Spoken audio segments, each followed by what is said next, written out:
بسم الله الرحمن الرحيم. أفضل الصومالي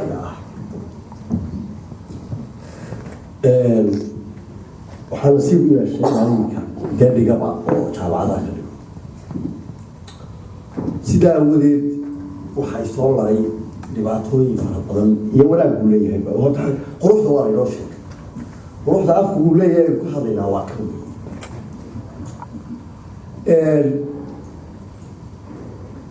dhinaciisa ka magaalada waa aragtay loo gabayda waa aragtay dooni baa inaan ku dheeraado afka waayo afka Soomaaliga markaynu ka hadlayno waxaynu ka hadlaynaa baadi sooc aynu leedahay baynu ka hadlaynaa yani haddii suulka qofka marka faraha laga qaado la yidhaahdo qofka anigu gaar ahaan marka suulka laga qaado waxay muujinaysaa faraha laga qaaday qofnimadayda aan cid walba kaga duwanahay ayuu sheegayaa fingerprint waa waxa fingerprint waa waxa iga dhiga wax ka duwan xitaabiyo aabaayo hooyadii ee istiya jiritaanka gaarka ayaa waa leeyahay haddii suulka raadka ka hadhaa uu yahay aniga baadi socdayda qofaha reerka gaariyaha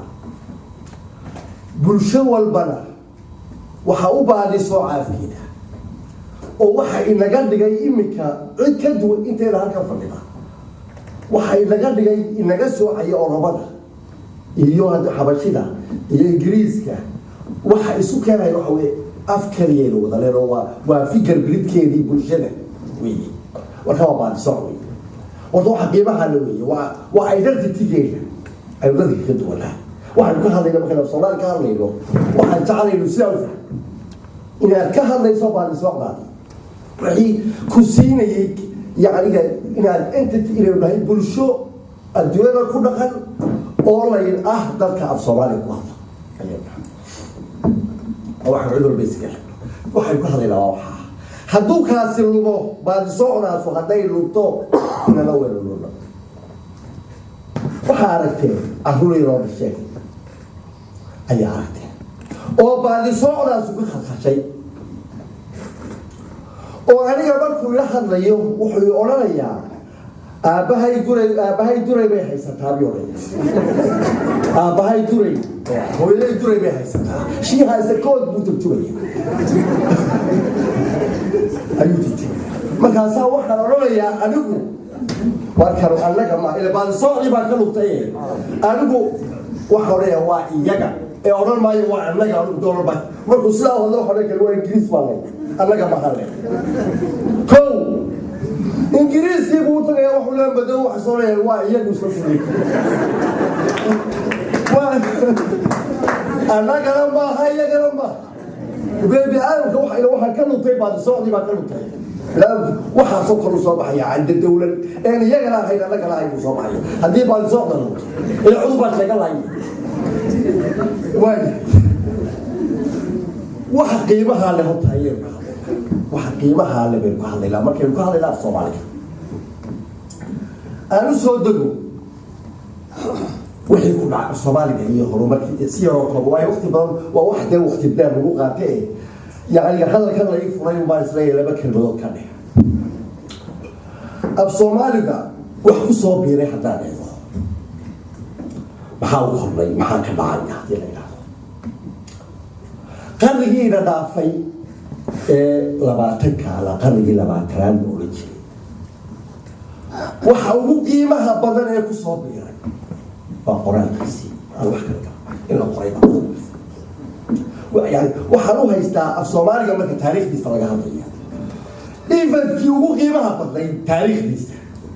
afka Soomaaliyeed waxaan isleeyahay waxay dhacday 2017 oo waxay ahayd markii la qoray wax badan bay badbaadisay oo yani waxay u furtay albaabkii bay u furtay inuu sii jiri karo haddii la qoray عاونا ويدكم كهضيا ويدكم عاونا بوجي جردادين يدو حقرب خطوا وحي وقوموا بسرعتها سيح أو يعني هذه اللقطة أول نقوم كلام واحد يصدق usii socon karaa marka laga bilaabo dhacdadaas waxay kaloo usoo kordhisay af soomaaliga wax kaloo qiimo badan erayada af soomaaligu ka kooban yahay vocabularigiisa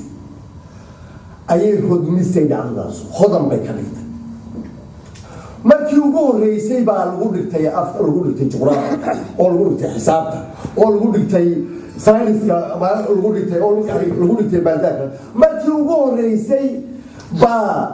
xafiisyada lagaga shaqeeyay markii ugu horeysay baa qolada qaanuunku isticmaashay markii ugu horeysay baa qolada dhaqanku isticmaashay markii ugu horeysay baa la isku dayay in loo sameeyo eray bixin cusub loo sameeyo field qolo waliba si afkii loogu dhaqmo eray bixin baa dhalatay haddii eray bixin cusub soo biirtana afkii waxa tiradiisii baa kordhisay tiradiisuna tayadiisay saameynaysaa markaa waxaan isleeyahay wuushan yani intaas shan jeer buu ayuu laba jibaanbay marka laga eego xagga taranka erayadu ay laba jibaan markii la qoray ayuu taraba oo kumay jirin yani afkaarta conceptiska caruurteeda ay dhigatay xagal oo ay agga u taqaano yani markii xisaabta dhiganayso waxa negative oo ay taban u taqaano waxa positive oo ay togan u taqaano waxa even numberka oo ay u taqaano kisi meedabal ay u taqaano waxa oodka oo ay numberka oodka ay u taqaano kisi ay waxa bilaabay yani waxba ku soo tiradiisi baa badatay laakiin wuxuu ahaa wax socda qoraalkiisu markii la qoray wuxuu ahaa wax socda oo eray bixin baa socotay markii dowlad uu leeyahay ay jirtay wuxuu ahaa wax tarmaya oo koraya oo kobcaya oo bilaabmay odhan maayo uu dhammaystirmay waayo dhaliilihii waayaha hay-aad haysu mahadinina balaayo wax kalaa soo wataaye waxaa bilaabmay inuu yaa madaxa la soo yaro kaco oo yani ayaa bilaabatay waxaa dabeed ku dhacay waxa soomaali afku kama duwana afku wuxuu la arag yahay mar walba af kastaa wuxuu la arag yahay cidda ku hadasha ayuu muddo la arag yahay dakharada ay qabaan dadka af soomaaliya ku hadlaa buu qabaa burburka ku dhacay buu qabaa hadday dabargo-aan lagula dabargo-ayo isuma arkayo mustaqbal dheer uu leeyahay maanta sida ay ku jira marka aynu eegno mustaqbal dheer uu leeyahay maanta kama sadeeranayo waayo dadku deg waxaa ogaataan afkeena tayadiisu waxay ku af kastaba tayadiisu waxay ku xirantay dadka ku hadla jasiiradda yaree maanta aynu ku nool aynu caawa fadhinaa waa jasiirad yar oo kooban weelka arkay intay leeg tahay markay baaba ku jirto caalamku wuxuu ka hadlaa export iyo import buu ka hadlaa waxbay diraan waxbay soo dejiyaan jasiiradda yaree ingiriisku waxay export garayso waxaa ugu weynaa afkeeda the export their language weyn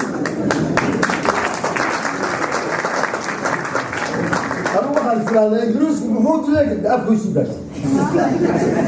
waa isboolgalay jasiirada ay yareen ka arkaysaa inta ay ku nool ayaa caalamka wada afkeeda ku hadla maxay ku timi dadka ku hadlaa dada waxay muujinaysaa dadka ku hadlaa in dadii waan bal waxba yahay cid kale ku hadli kiin ay ku